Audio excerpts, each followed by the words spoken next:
기독교 진리를 체계적으로 가르치는 학문을 도그마틱스라고 합니다. 교의학. 우리가 교리를 도그마라고 하잖아요.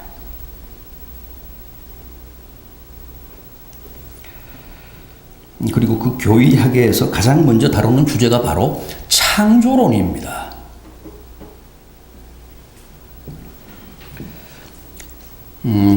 가장 마지막에 다루는 주제는 뭘까요? 종말론이죠. 이 성경도 그렇게 편집이 되어 있잖아요. 제일 먼저 창조, 이 창세기, 이 우주의 창조 기사가 나오는 이 우주의 기원을 소개하는 창세기가 제일 먼저 나오고, 제일 마지막 66번째 책은 뭡니까? 역사의 종말을 말씀하는 요한계시록이잖아요.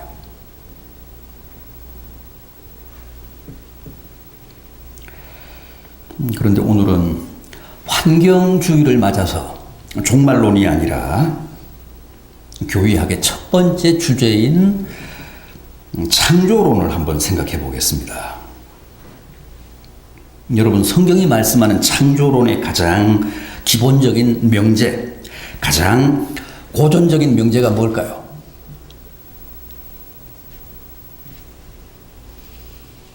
제가 오늘 설교 제목으로 삼은 무로부터의 창조 아닙니까?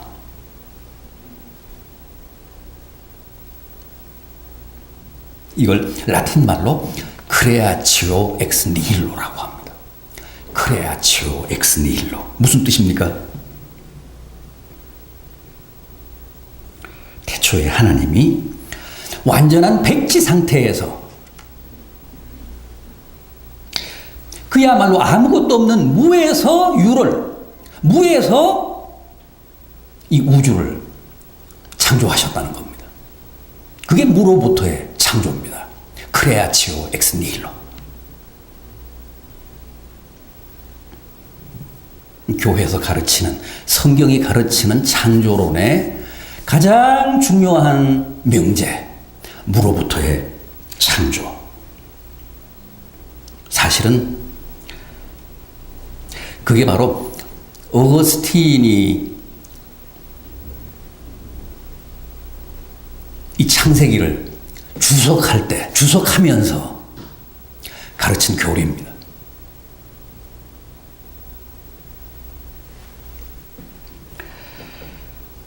자, 그렇다면 무로부터의 창조가 사실이고 또 성경 말씀에 얼마나 부합하는지를 한번 확인해 보겠습니다.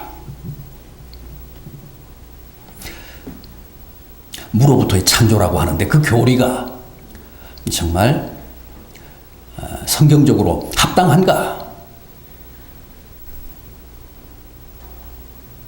태초에 하나님이 세상을 며칠 동안 창조하셨습니까? 그렇죠. 엿새 동안 창조하셨죠. 그리고 일회째는 쉬셨죠. 그럼 첫날 창조하신 것, 맨 처음에 창조하신 게 뭡니까? 그렇습니다. 빛이 있으라 그러시면서 빛부터 창조하셨습니다. 본문 3절 이하를 보십시오. 제가 소개해드린 창세기 1장 3절 이하. 하나님이 이르시되 빛이 있으라 하시니 빛이 있었고 빛이 하나님이 보시기에 좋았더라. 하나님이 빛과 어두움을 나누사 하나님이 빛을 낮이라 부르시고 어두움을 밤이라 부르시니라. 저녁이 되고 아침이 되니 이는 첫째 날이니라.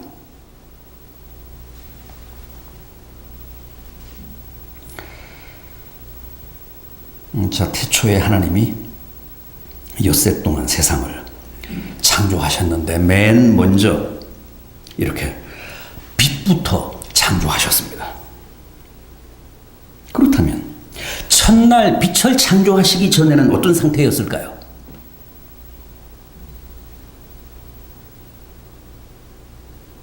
어떤 상태여야 맞습니까? 완벽한 무여야죠.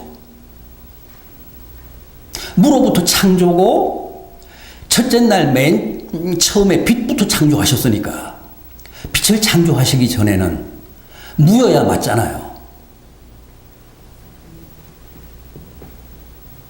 그런데 실제 그렇습니까?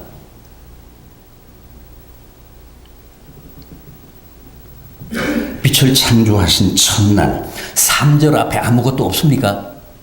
아닙니다. 2절이 있습니다. 2절을 보십시오.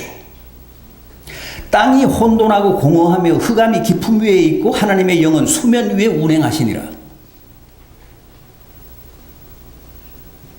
아무것도 없어야 되는데, 무여야 되는데, 혼돈한 땅이 있고 공허가 있고 흑암이 있고 깊음이 있고 수면이 있습니다. 있을 거 다 있습니다.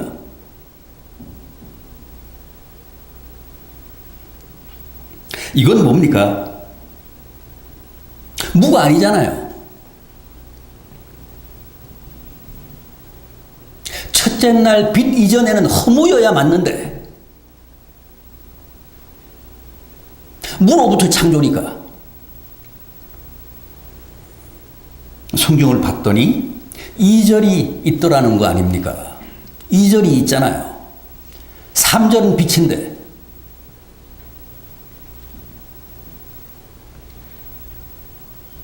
이걸 우리가 어떻게 이해하는 게 옳고 또 이 사실이 무로부터의 창조라는 전통적인 교의학 명제와 어떻게 조화될 수 있을까 하는 겁니다. 어거스틴은 이 난해한 문제를 해결하기 위해서 플라톤의 절대무 우쿠온과 상대무 메온이라는 개념을 차용합니다. 해석학적 도구로 가져옵니다.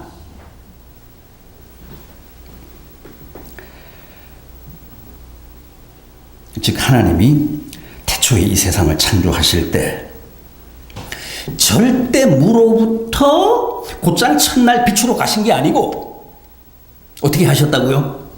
일단 상대무 메온을 거쳐서 마침내 첫날 빛을 창조하셨다는 거예요.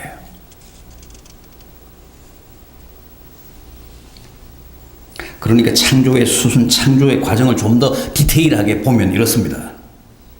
하나님이 창세기 1장 1절 이전인 절대무에서 창세기 1장 2절의 상대무 상태를 창조하시고 다시 그 상대무에서 창세기 1장 3절 이하의 가시적 피조 세계를 엿새 동안에 창조하셨다는 거예요.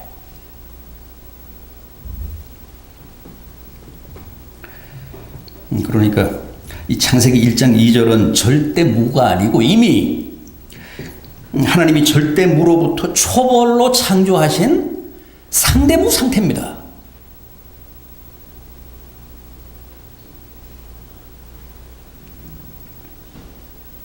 그리고 거기서 첫날 빛을 창조하셨다는 거예요. 상대무에서. 절대무에서가 아니라.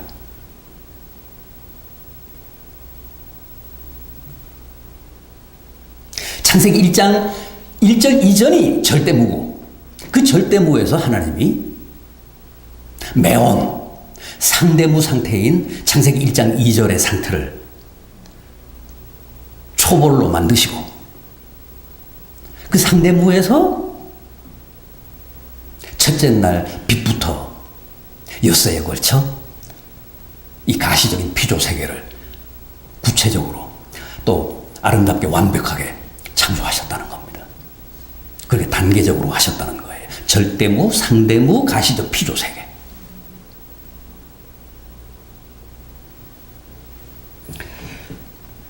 이해가 되셨습니까? 아니면 용납이 되십니까?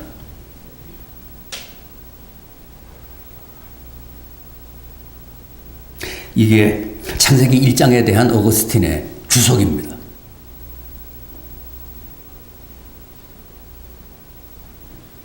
자, 그렇다면 무로부터의 창조라는 이 성서적 교의학적 명제가 왜 우리에게 중요할까요? 왜 이 주석에, 왜 이 해석에, 왜 이 명제에 어거스틴이 목숨을 걸었을까요?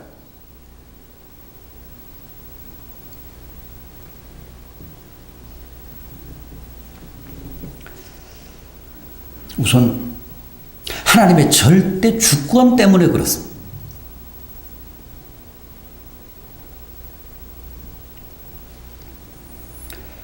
이 피조 세계, 이 우주와 역사에 대한 절대적 소유권이 오직 하나님께만 있다는 사실을 분명히 하는데, 이 명제가 꼭 필요하다는 겁니다. 중요하다는 거예요.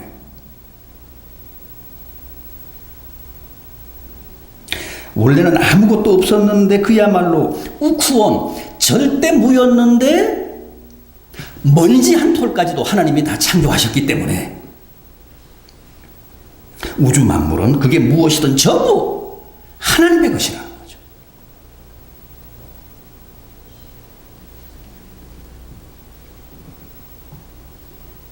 이 세상 모든 물질, 모든 생물, 모든 존재가 다 하나님 소유입니다. 내 자식도 내 것이 아니고 하나님의 것이고, 내 심장도 내 목숨도 내 것이 아니고 하나님의 것이라는 거예요. 왜? 절대무로부터 하나님이 이 우주를 창조하셨기 때문에.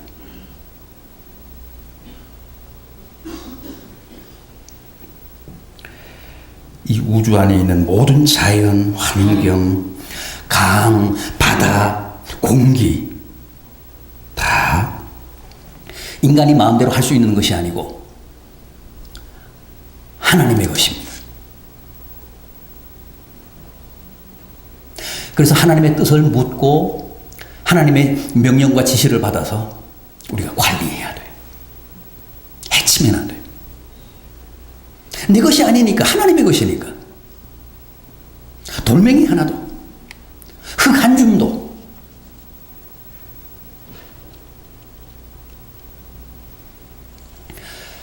이 우주에 대한 절대 주권이 오직 하나님께만 있습니다. 왜? 절대무로부터 하나님이 창조하셨으니까.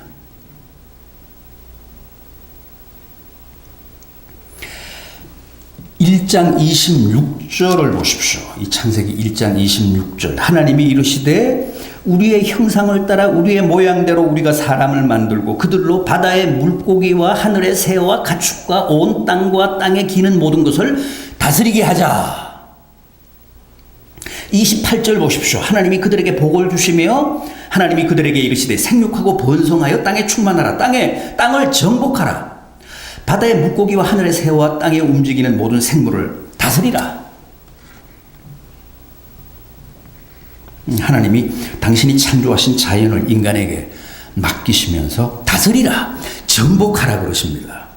이것은 하나님이 우리 인간에게 자연에 대한 주권이나 무슨 소유권을 이양하셨다는 뜻이 아닙니다. 잘 보살피고 하나님이 창조하신 피조물을 잘 돌보고 지키라는 관리권을 위임하셨다는 뜻입니다. 소유권이 아니라 관리권. 우리 인간에게 지킴이 역할을 맡기셨다는 뜻입니다.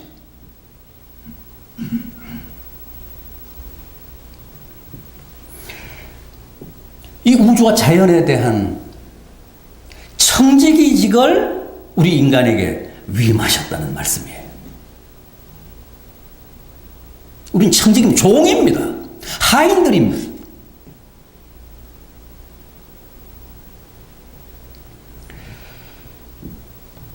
따라서 우리는 자연과 환경을 보호해야지, 무자비한 폭군이 되거나 주인 행세를 하면서 제멋대로 자연을 파괴하면 안 된다는 거예요. 내 것이 아니기 때문에, 하나님의 것이기 때문에. 소유권을 우리에게 주시지 않고 관리권을 주셨기 때문에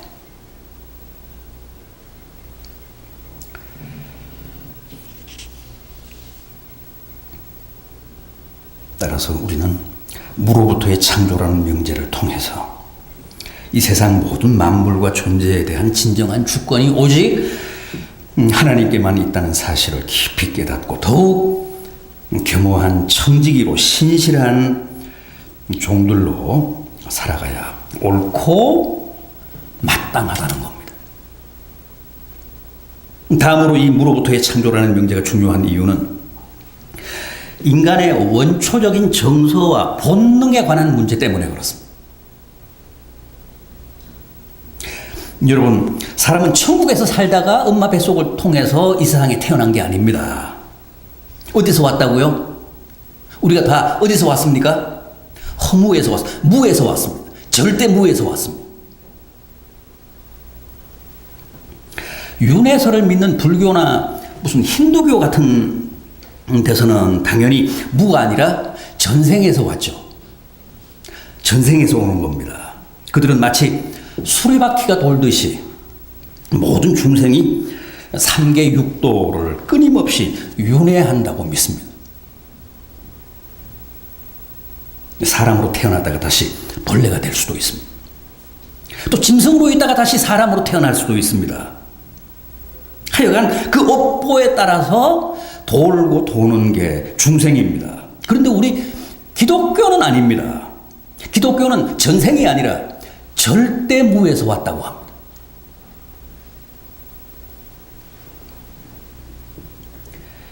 따라서 우리에게는 원초적인 정서 가운데 이 무에 대한 그리움이 있습니다.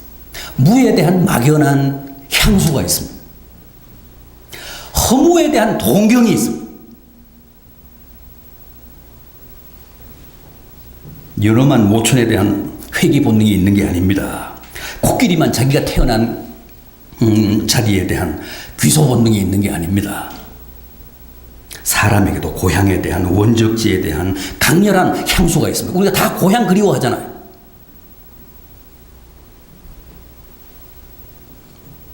북에 고향을 두고 온 실향민들 보십시오. 명절 때마다 벌어지는 민족 대이동 현상을 보십시오. 그것은 단순한 사회학적인 현상이 아니라 모천을 그리워하는 인간의 회귀 본능의 발동입니다.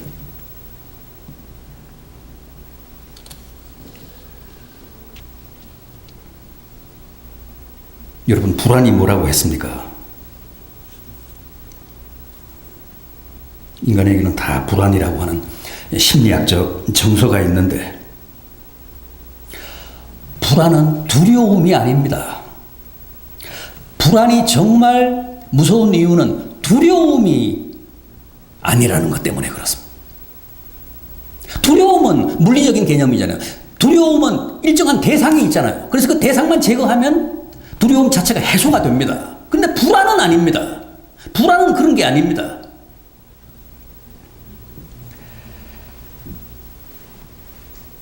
그래서 폴 틸리히는 불안을 존재론적 개념이라고 했습니다. 물리적 개념이 아니라 존재론적 개념. 불안의 실체가 뭡니까? 원초적인 허무가 나를 유혹하고 때로는 적극적으로 나를 위협하는 데서 오는 정서적, 정신적 동요입니다. 그게 불안의 실체입니다.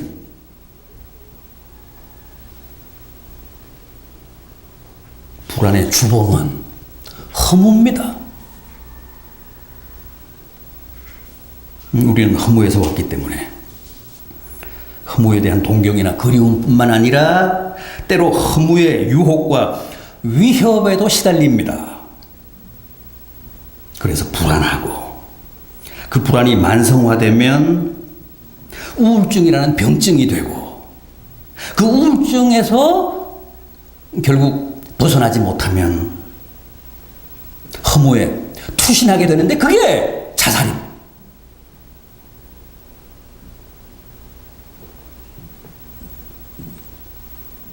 우울하다는 얘기는 극도로 허무하다는 뜻입니다. 여러분, 사람은 누구나 불안하고 우울합니다. 왜요? 허무에서 왔기 때문에, 허무에 대한 향수가 있기 때문에. 그래서 우리는 다 자살할 수 있습니다. 자살하는 사람이 따로 있는 게 아닙니다. 우리가 다 잠재적인 자살자들입니다. 왜 자살을 할까? 누구나 자살할 수 있습니다.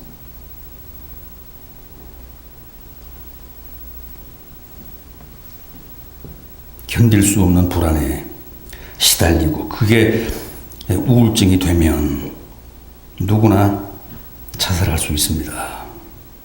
우울증은 허무에 대한 향수병입니다. 오늘 본문 1장 2절을 보십시오. 상대무 상태, 혼돈, 공허, 흑암, 시면. 우울증에 걸리면 여기에 빠지는 겁니다. 이 늪에 빠지는 거예요. 창세기 1장 2절에 빠지는 거예요.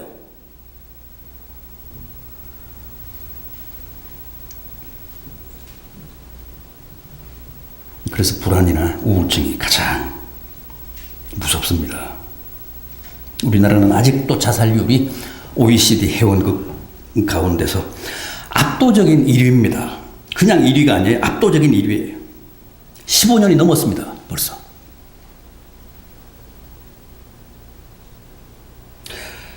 OECD 35개국 평균 자살률이 인구 10만 명당 11.6명인데 우리나라는 그 2배가 넘는 25.8명입니다. 2위, 우리가 1위고 2위가 슬로베니아인데 슬로베니아는 18.1명입니다. 1위와 2위 차이를 한번 보십시오. 얼마나 큰 차이가 납니까? 그러니까 1위 자리를 우리가 내줄 수가 없는 거예요. 4위인 일본도 자살을 많이 하는 나라로 꼽히는데 16.6명. 미국이 13.8명. 독일은 10.6명. OECD 국가 가운데 가장 낮다는 터키는 2.1명. 우리는 25.8명. 지금도 하루에 40명 이상이 자살합니다. 작년 한 해 14,828명이 자살했습니다.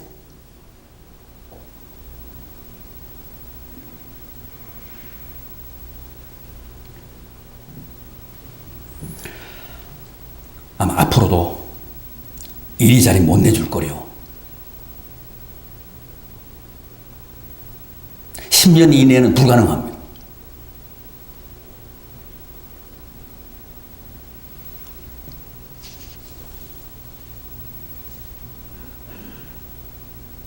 어떻게 해야 이런 비극을 막을 수 있을까요? 어떻게 해야 자살의 주범인 불안과 우울증으로부터 사람들을 구할 수 있을까요?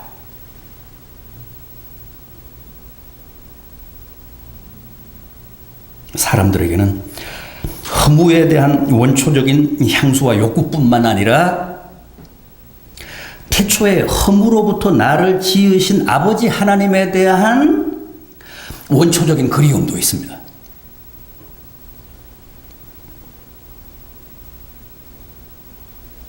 우리는 다 아버지 품에 대한 향수가 있습니다. 그게 바로 인간 본성 가운데 하나인 종교성 아닙니까?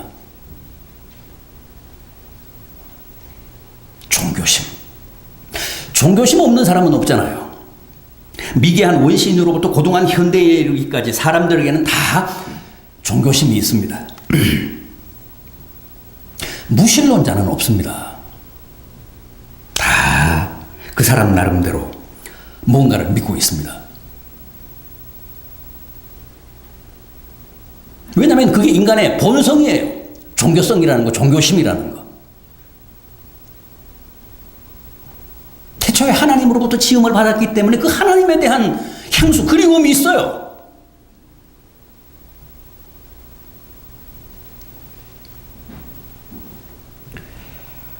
하나님이 태초에 나를 낳아주셨기 때문에 우리는 다 아버지에 대한 그리움을 안고 삽니다. 해외 입양아들 보십시오. 커서 다 부모를 찾잖아요. 고국을 또 찾아옵니다.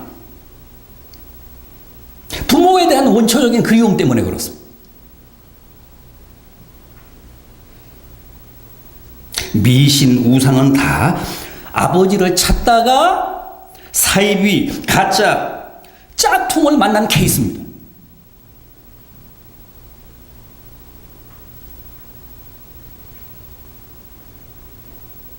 그래서 폴 틸리히는 인간을 경계선상의 존재라고 하잖아요. 경계선상의 존재. 무슨 뜻입니까? 절대 무에서 왔기 때문에 허무에도 참여하고 있고, 동시에 절대적 존재이신 하나님에 의해 지음받았기 때문에 존재에도 참여하고 있다는 거예요. 한 발은 허무에, 한 발은 존재. 그래서 경계선상의 존재입니다. 문제는 누구든 이 경계선상에서 허무 쪽으로 기울면 불안과 우울증에 시달리다가 결국은 허무에 투신해서 자살하게 되고, 하나님 쪽으로, 존재 쪽으로 기울면 허무와 불안을 극복하고 참 존재이신 하나님의 품에서 행복하게 살게 된다는 거예요.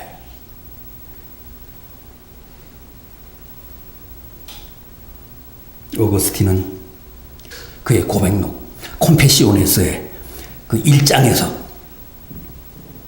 그 고백을 했잖아요. 인생은 누구나 하나님 아버지 품에 안기기 전까지는 절대 평안이 없습니다. 이거 인생 고백입니다. 자기가 그랬거든. 30세가 넘도록 방황하다가 마침내 아버지를 만나서 그 품에 안겨보니까 그토록 그렇게 방황했는데, 이 세상의 모든 걸 다 추구했지만 마음에 평안이 없었는데 아버지 품에 안기고 보니까 그렇게 평안할 수가 없더라는 거죠.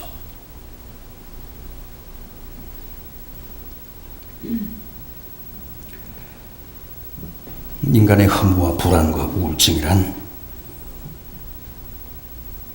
아버지 품으로 복귀하기 전에는 절대 해소가 안 됩니다. 극복이 안 됩니다. 치유가 안 됩니다.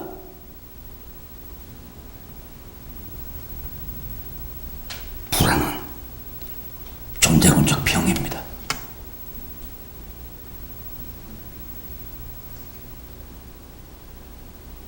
바삐 살고 일에 몰두하고 담배를 피고 술을 마시고 마약을 한다고 치유되는 게 아닙니다. 한순간은 잊을 수 있을지 몰라도 절대 근본적으로는 치유가 안 됩니다. 무조건 인생의 원적지인 아버지 품으로 돌아가야 합니다. 아버지 품에 안겨야, 아버지 품에 복귀해야.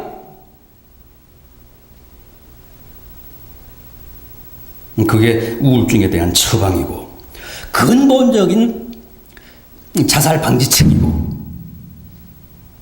또 우리가 늘 기뻐하며 감사하며 보람을 느끼며 건강하게 살아갈 수 있는 비결입니다. 부디 무로부터 왔다는 인생의 이 창조론의 비밀을 깊이 이해하셔서 허무가 아니라 참 존재이신 하나님 품에 안기심으로 모든 불안과 우울증을 극복하시고 더욱 밝고 더욱 건강하고 더욱 행복하게 사시는 성도들 되시기를 진심으로 기원합니다. 기도하시겠습니다.